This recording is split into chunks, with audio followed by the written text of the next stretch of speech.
What's up, Stat Family? Told you we was coming back with another. We got Ted Williams and Bobby Orr sit down with Larry Bird, December 13th, 1992. This is a live reaction. Make sure you hit that like button, hit that sub button, and comment below. Let's get it.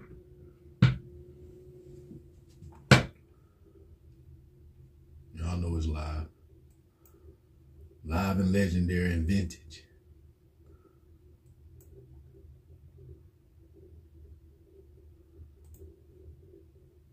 It'd be fun though because it really be live. I don't be faking. Never seen.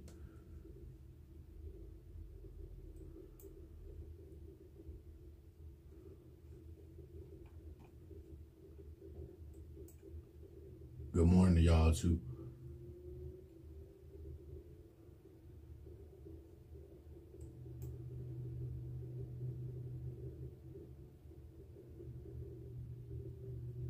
Let's get this started in. Let's get this started.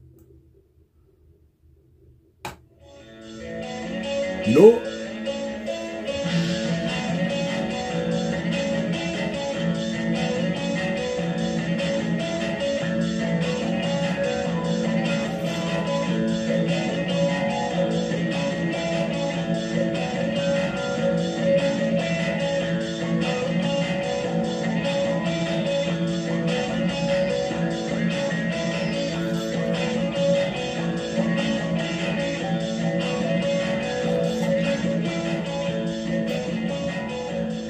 Well, good evening, everyone, and welcome to a very special one-hour edition of Sports Final. First and foremost, let me tell you, this is a show for the fans. Tonight, we brought three people together who have never been physically together before, but who are together in every way in our collective minds. Three people who have collectively spanned 7 decades of performing at a level reserved for a chosen few. Three people who have appeared in a total of 39 All-Star games. 2 of these 3 are in their respective Hall of Fames, and the third will soon be. 2 of these 3 have had their numbers retired, 4 and 9 by their respective teams, and soon number 33 will be. Collectively, they were the MVPs in their leagues 8 times. They have done things that have never been done before, and most assuredly will never be done again. We said this is a show for the fans, and as a result, we welcome 4 other television markets because of the incredible interest: Hartford, Bangor, Portland, and Terre Haute, Indiana, plus WBZ Radio simulcast.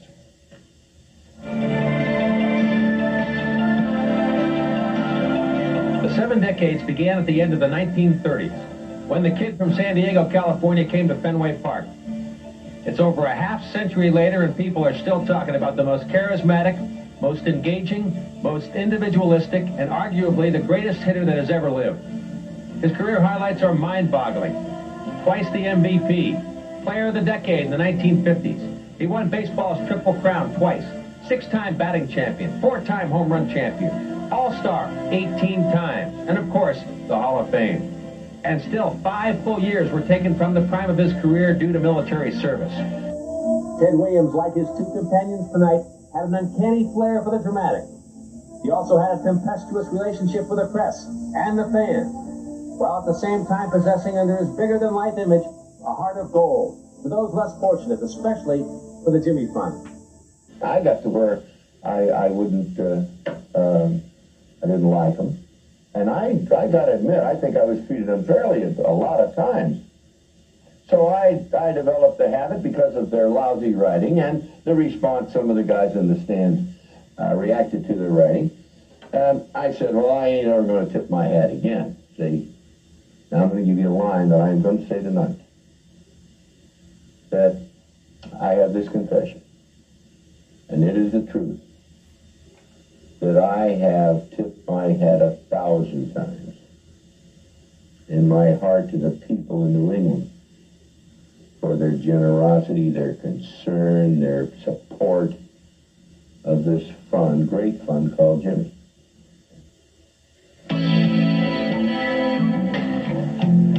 If Teddy Ballgame is the raging bull of Boston sports, then Bobby Orr and Larry Bird were its sacred cows.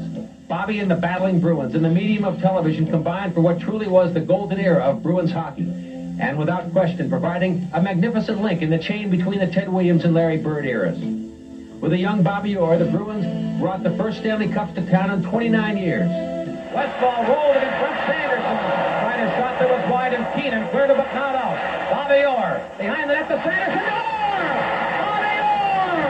Scores in the Boston Bruins! Certainly a very exciting moment here in the Boston Garden.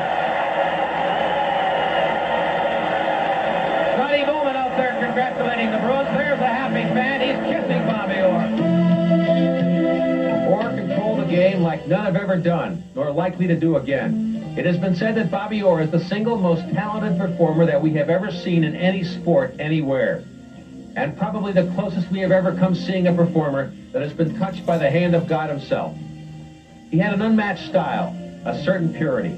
Record books show All-Star 8 times, Best Defenseman 8 times, MVP of the playoffs twice, MVP of the regular season 3 times, first defenseman ever to win a league scoring title, which he did twice, and of course, the Hall of Fame. Rinks were built, UHF television antennas were sold in record numbers, and more kids are playing more hockey today because of this one man. His impact on the sport in this town have been enormous. In short, Orr is magic. And like his basketball and baseball counterparts that are here tonight, he is one of the 3 untouchables in the Boston sports scene. I guarantee you I'll give 100% every time I come out. And if I get a torn toenail or something, I won't sit out. I'll play as hard as I can every night. And I hope I can bring excitement to the fans, and I'll never give up. That was one promise that was most assuredly kept. He came to Boston billed as the savior of the most storied franchise in professional sports. And save it he did. Not once in his professional career did Larry Bird play in front of an empty seat at the Boston Garden. He brought the Celtics in professional basketball in this town to heights never before imagined. He led the Celtics to 3 world championships. 3 times he was named the NBA Most Valuable Player. Twice he was named playoff MVP. He was the NBA Rookie of the Year in 1980. And for the first 9 years of his career, he was named to the first-team NBA All-Stars. But numbers and awards do not begin to tell the tale of Bird's impact on the Celtics and the city of Boston. No one worked harder on the floor than Larry Bird, and no one worked harder to make himself better. He brought a Puritan work ethic to the game that Celtic fans love. The true mark of a superstar is to elevate the play of those around him. Bird did that and more. When the game was on the line, Larry always seemed to make the key play. Now there's a steal by Bird. Underneath the DJ, lays it in. Right up, 1 second left. One play by Bird. Game gets close or something happens when it seems like everything's falling apart during a game. The great athletes can step above everybody else and take their game to another level. They'd all rise to occasions. The tougher it got and the more pressure was on, the more all 3 of them loved it. Real legends.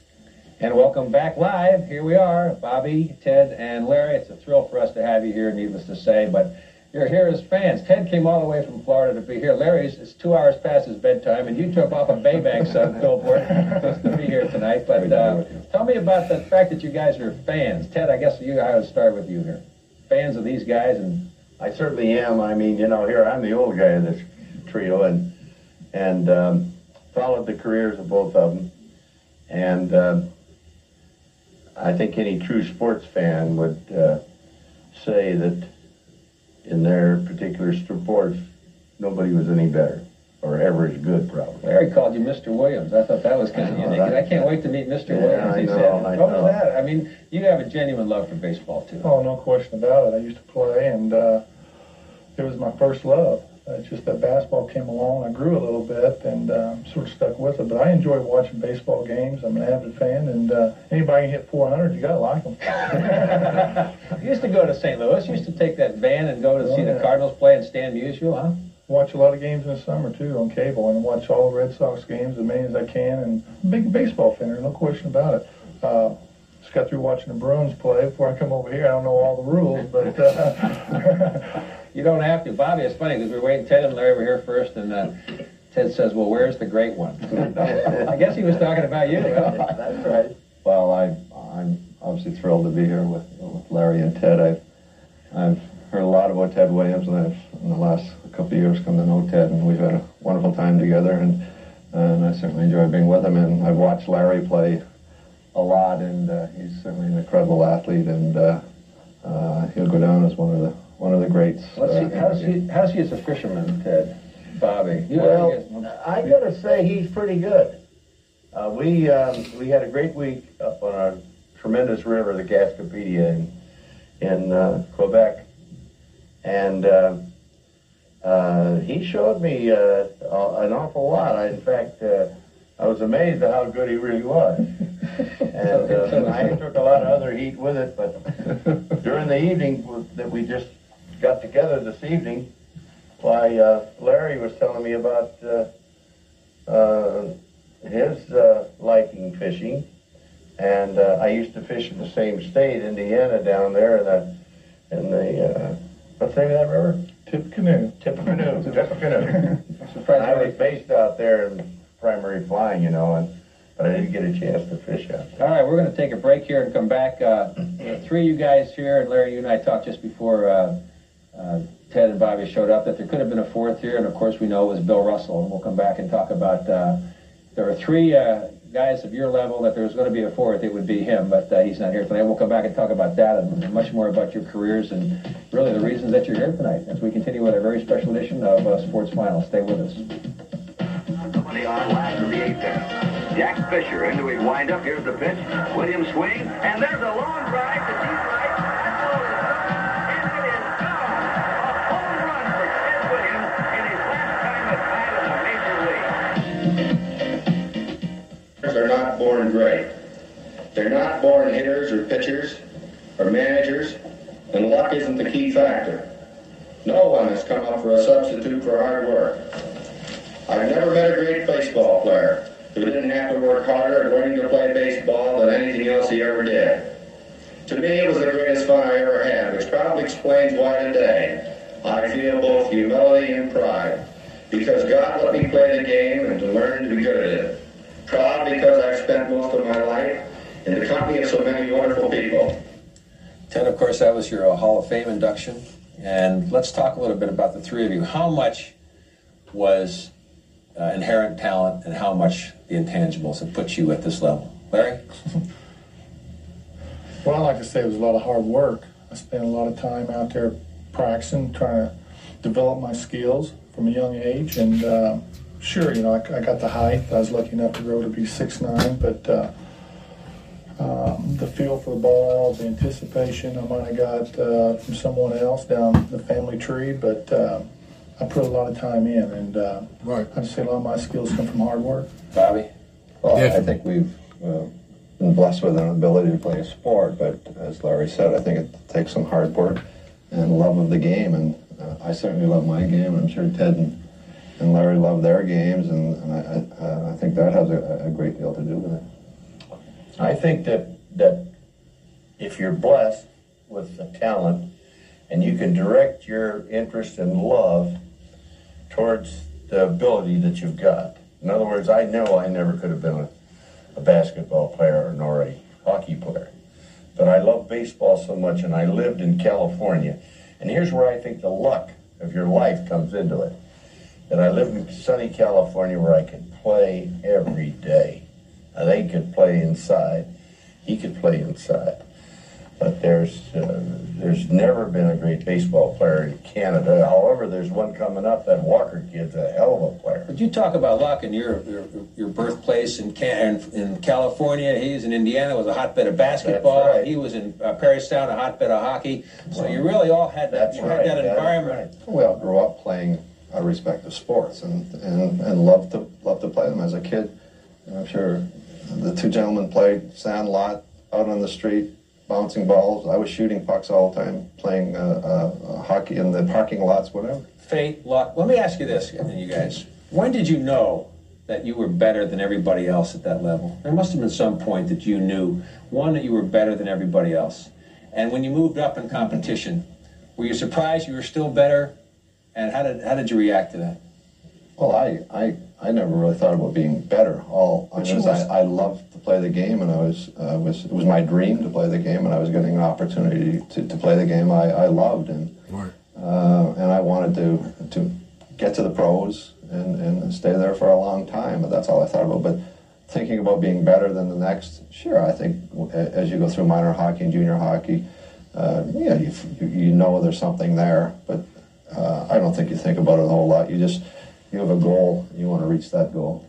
You do. You guys have different experiences about that, Larry, but you knew that, the size was coming sooner. Well, in high school, I came from a small school, small town, and there was always doubt, well, you don't play against great competition. Same thing in college, and I think it was after I got into pros, and I don't know if I was better than anyone else, but that team I was playing against that night, that's all that mattered. If I was the best player on the court that night. Then when the season's over and they said, well, you're the MVP this year, that's fine. But I don't know. I think there were times out there where I knew I was the best player on the court. A lot of times. A lot of times. Really, a lot of times. I don't know. It's just according to how the flow of the game went. There's a lot of times I had control of the game. I knew it, and I could do basically anything I wanted out there. Now we're talking. Now we're getting to it. It happen every night. Yeah. Matter of fact, it hasn't happened in the last 2 or 3 years. Ted, you were, by your own admission, were not the best player in your high school team. Absolutely, and I'll tell you, I never did really ever think I was better than anybody else. The only thing that stimulated me was when somebody that I was playing against was doing a better job than I was doing. And he immediately became my challenge and my target and my the guy I was centering on. Young Ted Williams. And that was I think as I look back, a pretty good thing. I came up with the tag being extremely cocky. And I can tell you from the heart, what I might have said might have sounded cocky, but I was really pretty frightened about it all for a long time. And never, I knew after I'd played 4 or 5 years, when I first come to the big leagues, I saw these big league hitters, and I said, I think I can hit as good as any of those guys, being myself. But then after 4 or 5 years, I said, I know I can hit as good as any of those. So fear is a powerful motivator. And so you have some fear inside of you, that fear of failure. Did you ever have any fear about every game? Yeah. Did you? Oh, absolutely. Yes, sir. What fear of what? Fear of not going out and doing the job. Doing the job. Why? Because you were expected. Because you were at this level that you were expected to do it. Well, I just think that I was scared before every game. Every big game, I just get so nervous. But once I got on the court, I was fine. But I think it was just because I knew I was playing against either Magic Johnson or Dr. J that I wasn't be able to hit my shot that night, or things wasn't going to be clicking. And once I got out there and hit a couple shots, I was fine, or once the game started. But the fear from that 2 o'clock in the afternoon until game time, it got to where it hurt a lot of times. I think, I was afraid of not performing properly. I think if you look at players like this, they all are afraid before the game that they're not going to perform the way they're expected to perform. Amazing. I know for a fact in my own case that if I was worried about how well I was going to do against a pitcher, I fared a lot better than if I said, boy, he's my cousin. And the next thing I knew, I went 0 for 4. And I had one guy I thought I could really hit. And finally, one of the writers, the Knights, came up to me one time. Yeah, he came up to me one day and he says, you're 0 for 12 against this guy. I said, what? You're 0 for 12. And then I started taking him serious again, and I did a little better. All right, it's amazing. Here we go. Larry Bird, Ted Williams, and Bobby Orr. We'll be back with more in the special edition of Sports Final. Stay with us. Bobby Orr, behind the net, the center, hit Orr! Bobby Orr! Orr to the point!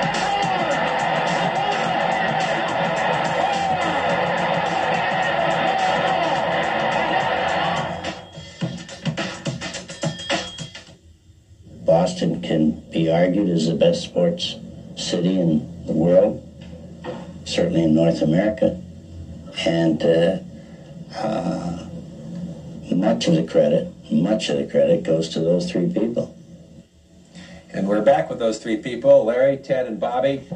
You know, I was over at the Sports Museum yesterday. If these guys are human highlight films, you're a human scrapbook. I mean, that's just the way the years were.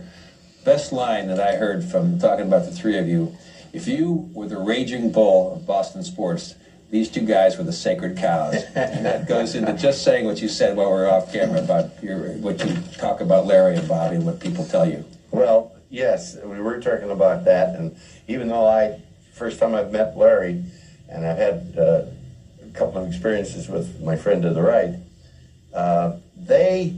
I've never heard a word, ever, that he's a pop-off or he is, watch out for him. You know, you hear those words about a lot of people in times, and but never have I ever heard a lousy word about Bobby nor Larry. And I mean, it's got a reason for it. They're class guys, and they've been best there ever was. Larry, did you, this is a story. I mean, all three of you guys have had statues. Our fantasy was to have each one of those statues out here and have you guys walk out tonight. But yours is in Cooperstown and yours are in storage because the Sports Museum is moving. But that was our thought. It would have been a great idea. It still was, but it wasn't going to happen tonight. When your statue was presented to you and LaMontagne made the statue, you said that when you look up at during the national anthem, you look at his number 4. Is that a true story?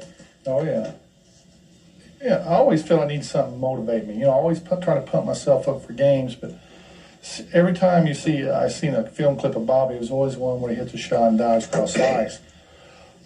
So before the national anthem, it was right above the scoreboard, I always look at Bobby's number to try to motivate me. And it always worked, because I always played pretty well in the Garden. I had some bad games, but, you know, I played pretty well in the Garden. Just an extra motivational tool. So thanks, Bob. I'll tell you, those bad games, you looked at Phil Esposito. I watched a little bit of basketball. I'm trying to think of that bad game Larry had.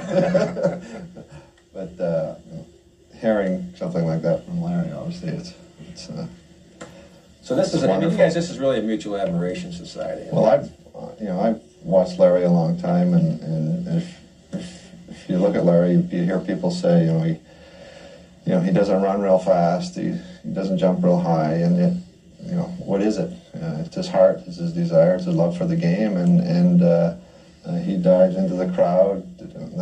That's why he's going to go down as one of the great ones. Coming in tonight, I called a friend to say hello to him, and he started on Ted Williams. He says, do you know? He says, you're from Canada. Do you know anything about baseball? He had 17 Grand Slams in his 5 years, which 5 of his best years. It's incredible. And still, it's true. 5 of his prime years in the service. Both you guys had your careers cut short.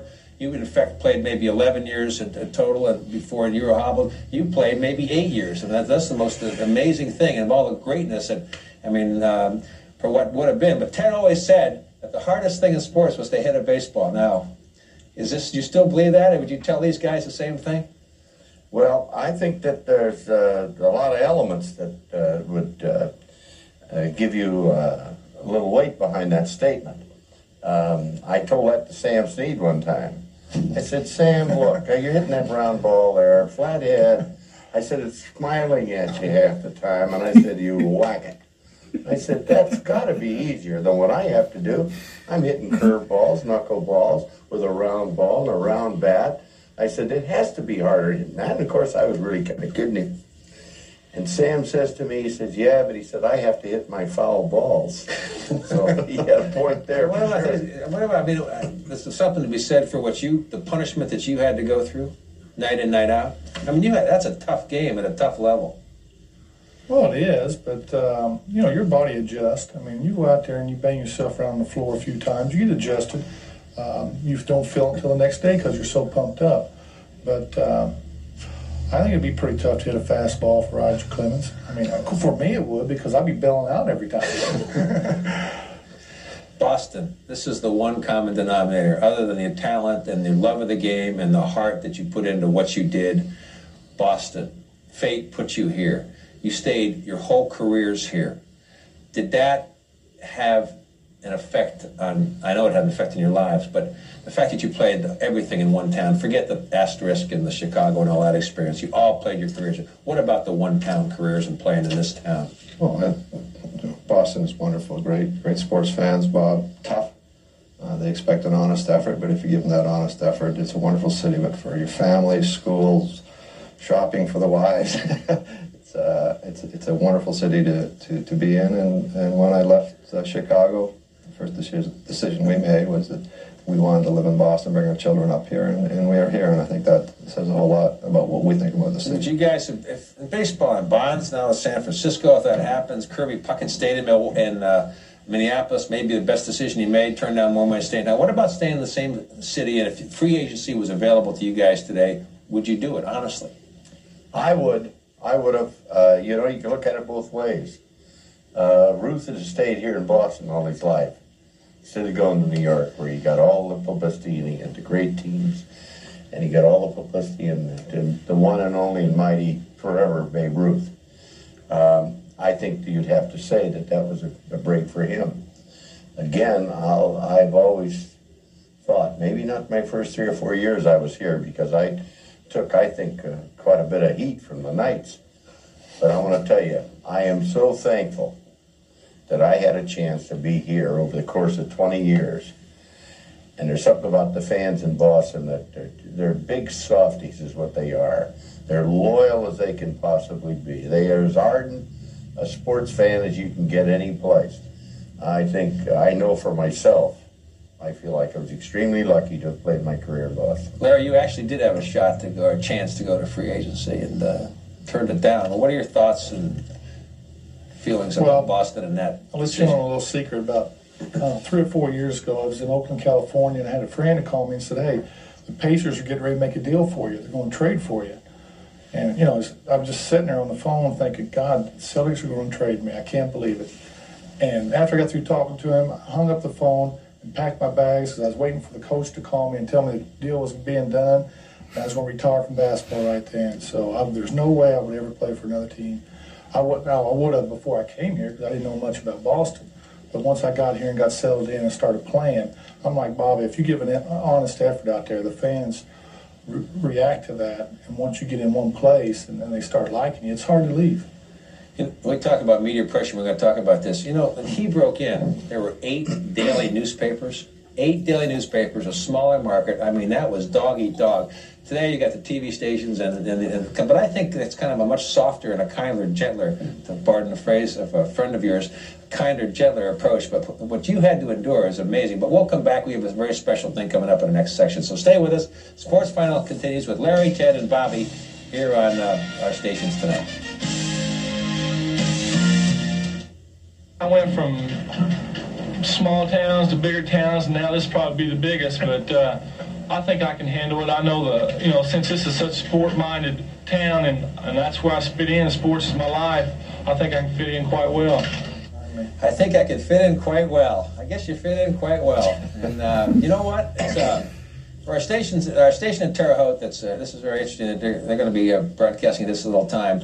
This show is being done live in Boston on Sunday night, and now it's Monday morning. We've passed midnight, and of course, this happens to be the birthday of one of our panelists. One of our panelists has now turned 36 years old. It is not Ted.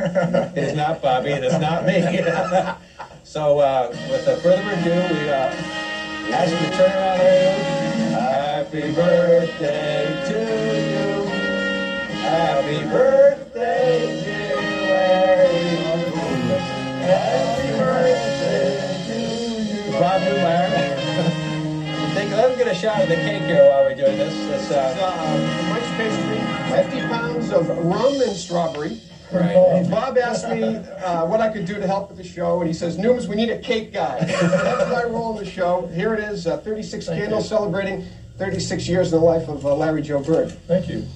We've got some gifts as well. I'm going to reach down and... Not many guys have a birthday cake on the air live, right? No. That's the first time I've seen that. How many guys have had Williams and Orr sing him happy birthday? Ted, here's one that I know you want to give to Larry. Oh, yeah. Red Sox number 9. Thank you very much, Mr. Very Williams. great guy, Larry. I got a place for that. Yeah. You go, Larry. I know you're a great skater. And I've never been on Paris.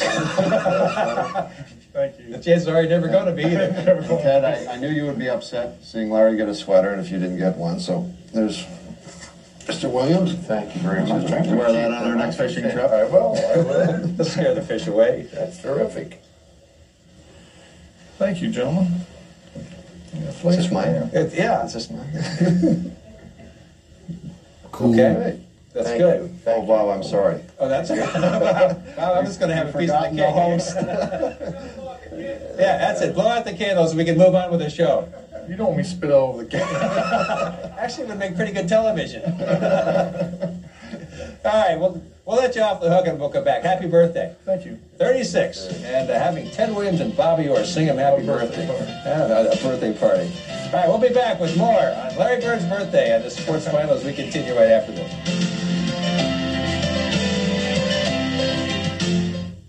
See great players come in once in a while from other teams and so forth.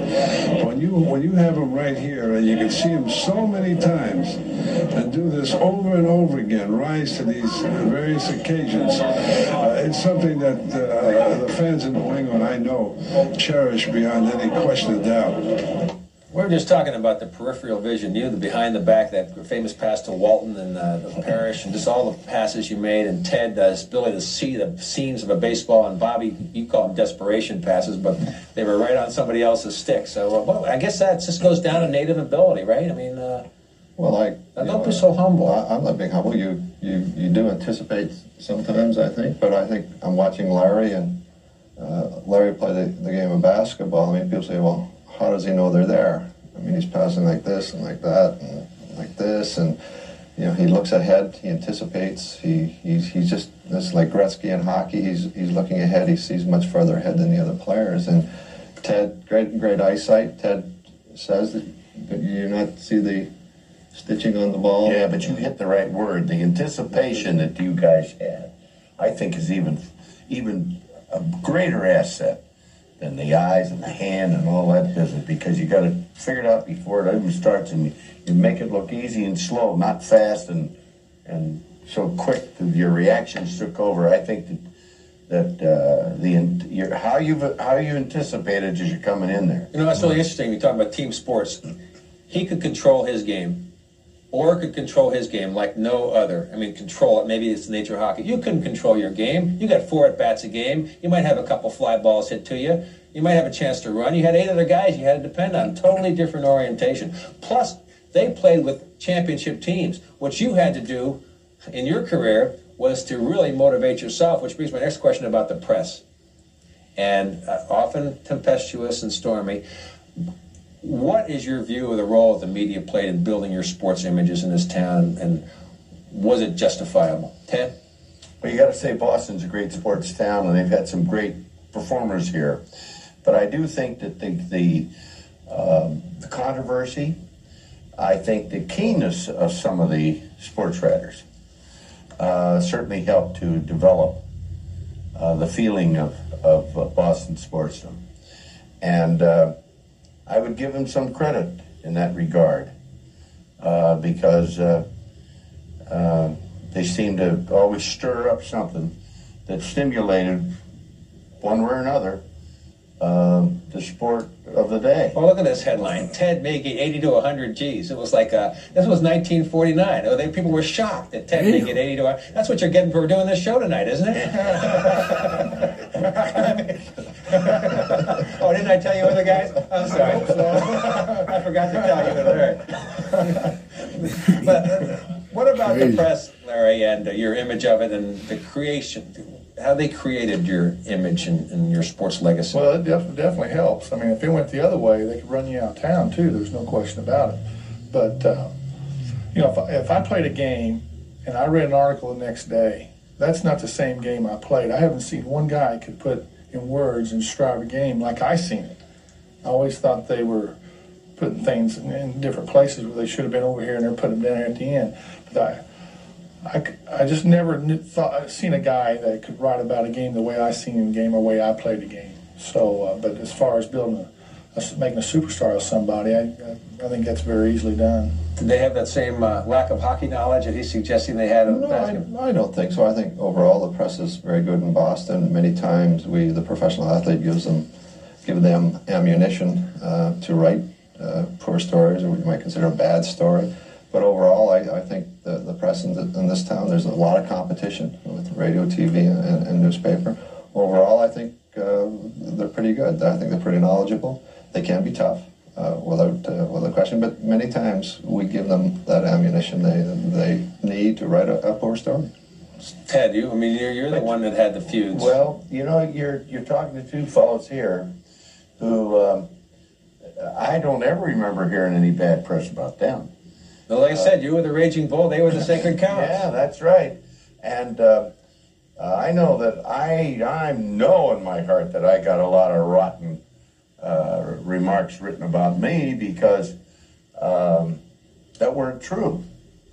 And I was just rebellious enough at times to throw a little static at them, and they didn't like that. And I think a lot of it I brought on myself by not being quite as mature as I should have been. But that's all part of a career, and you look back on it now and you say, well, I couldn't have changed anything because nothing was predetermined. That's what happened, and that's the way it happened. And some turned out worse than I thought or better than I said. You read the stuff. Larry said he read the game stories. Did you read the press every day about Bobby Orr and the Bruins' performance? And did you pay any attention to it? Oh, I think you do read some of it. I didn't read it all. I didn't see it all. Did you ever get any bad write-ups? Oh, yes. You did? Yeah. Mm-hmm. I don't think the great athletes read it every day. I mean, there's no sense in reading it every day. I mean, you don't run to the store to get the paper to read it. It's not worth it. I mean, if you ain't got nothing to do and paper's laying there, you usually read it. If somebody else buys it, I usually read it. That's the same with going to the movies for you. That's right. But you never get caught up. You get good press, bad press. You don't get great things written about you every day, but there's good in it and there's some bad in it. So you just take it for what it's worth. When you're talking about bad press, I mean, if you played a poor game and then they're going to write about that, and I think you expect that if you play a poor game, they're going to write you. But you didn't have 8 daily newspapers trying to survive by writing about you. I mean, I'm just saying that you were in the middle era. 8 daily newspapers and a couple of mornings and a couple of afternoons, and you were in every one of them every day. That's pretty intense. Yeah, I know some of them didn't like me, too. Hard to believe. I was a bad guy. We're going to take a break here and more of a sports final. We'll be back with another segment here with Larry, Ted, and Bobby here on the special edition of Sports Final.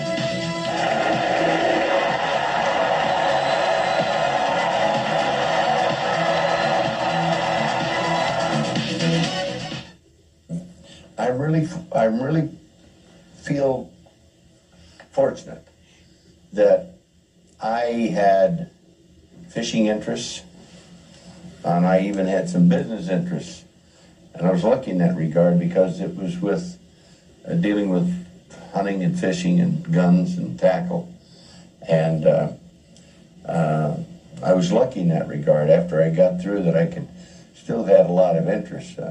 But I really am glad that I had a chance, and fishing meant so much to me because I'm going to be able to fish as long as I live. But I can't play tennis anymore, and I can't play golf anymore. You know, Larry is going to need about a year and a half to get it out of his system. Something's been taken away from him that he's played all his life, so he's going to go through a period. But in talking with Larry before the show, he's keeping very busy, and that's very, very important. But it's going to take a while. One day his back he thinks it's going to feel pretty good, and he might think maybe I could still play. But he's going to go through a period. It's going to take a little bit of time, but he's keeping very busy, and that's real important for Larry right now to keep busy, and things will be fine. He'll do well. I think he knows he's got an emotional night ahead of him on February 4th. I guess that goes without saying, huh? No question about it. It's going to be a big night, and I think I'll do all right. The big night was the night before I retired. That was the one that hurt the most. But I really haven't been out in front of the fans since then, so sure it'll be emotional, but I should be able to handle it pretty well. Want to practice here a little? No, not really. I mean, I remember in your retirement, there was a lot of tears, and on both sides of the ice, from you and from a lot of the fans. You said, and Ted, the same thing. I remember when Yaz retired, he went around and touched everybody at Fenway Park. But you guys had a special connection to the Boston fans. You know it. Whether it was through your greatness, there was a special chemistry that each one of you had in a special way with those fans. Can you explain it, Larry? Can you put it into words? You know, you didn't meet him. You probably felt like you signed everyone's autograph. I don't know. I think just like we talked about earlier, you go out there and if they know you're giving 100%, they like you. And if you're a special player to them, they like you even more. It's really hard to pinpoint the reason, but I always felt that I had a good relationship with them, and I needed that. They motivated me to levels that I didn't think I could ever reach in basketball. That was very important to me. If you could play another sport and be as proficient in another sport as you were in the one that you've chosen, what would it be? Baseball. You'd be baseball? Why? I love baseball. I like baseball. I play a little bit, and I really enjoy baseball. Larry? Baseball. Hey. Yeah. Same, huh? You would have loved to. Would you traded all this basketball stuff for baseball? You would have traded all this hockey stuff for baseball? You said if we. Okay. Really? No, I'm in love with basketball, but I enjoy playing baseball. Used to play a lot of baseball. Used to play a lot of softball. Ted? Oh, no question. Baseball was my life. The greatest love of my life. Everything that happened to me. But there's one thing you brought up earlier tonight, about their busts and their sculptures and all the rest of it.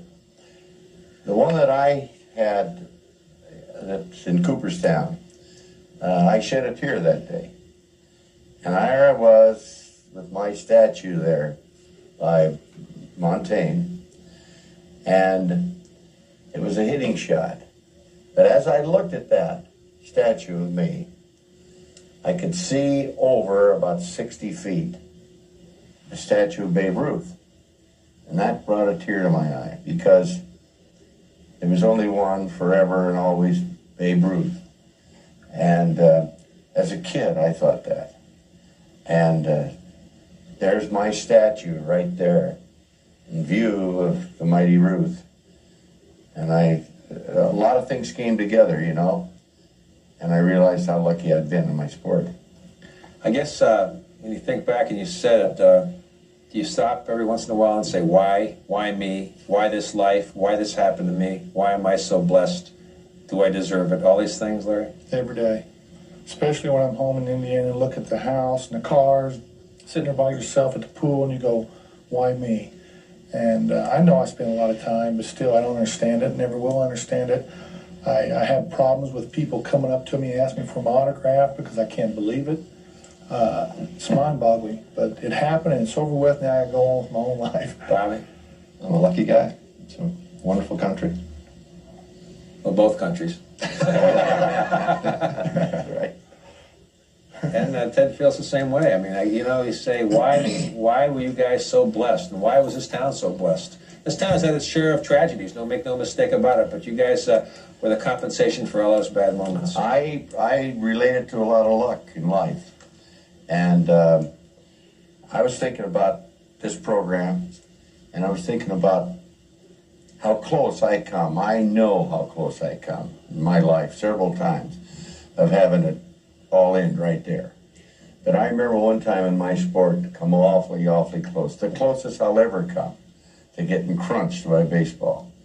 And it was against Score, and he could throw the ball almighty fast. And I hit him well. And I got out of the way of a pitch. Today, I don't know how it ever happened, how I got out of the road. And I feel that I was extremely lucky that pitch to get out of the road. Luck plays a big part of it, but all that skill and all that fun that you brought here. Thank you all for being here tonight.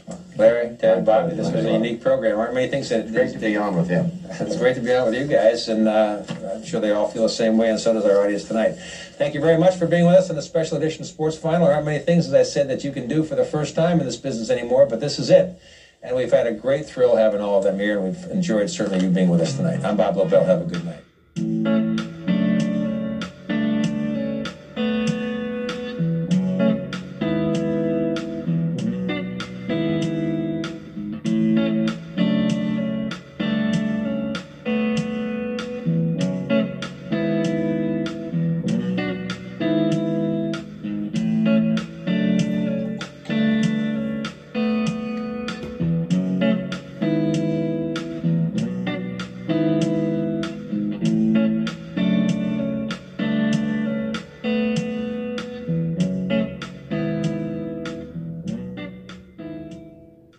Greats in Boston sports history, Ted Williams, Bobby Orr, and Larry Bird were together for the first time in a special one-hour edition of Sports Final. It was a momentous occasion, one that deserves another look from behind the scenes.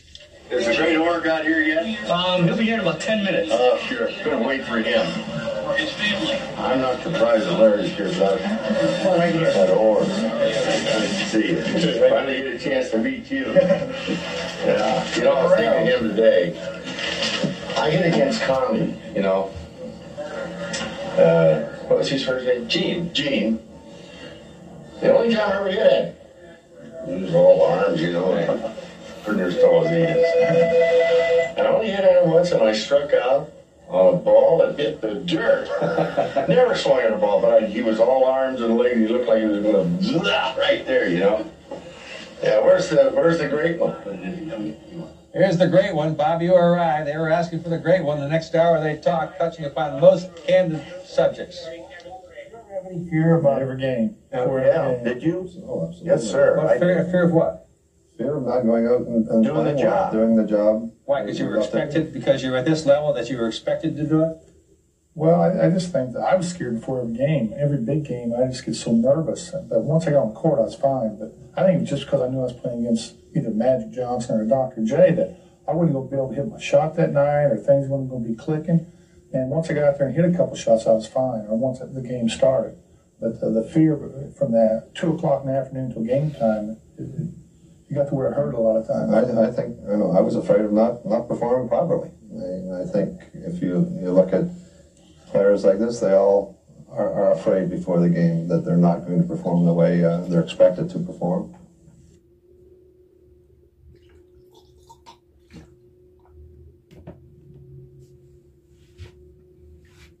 That was legendary. That was historic.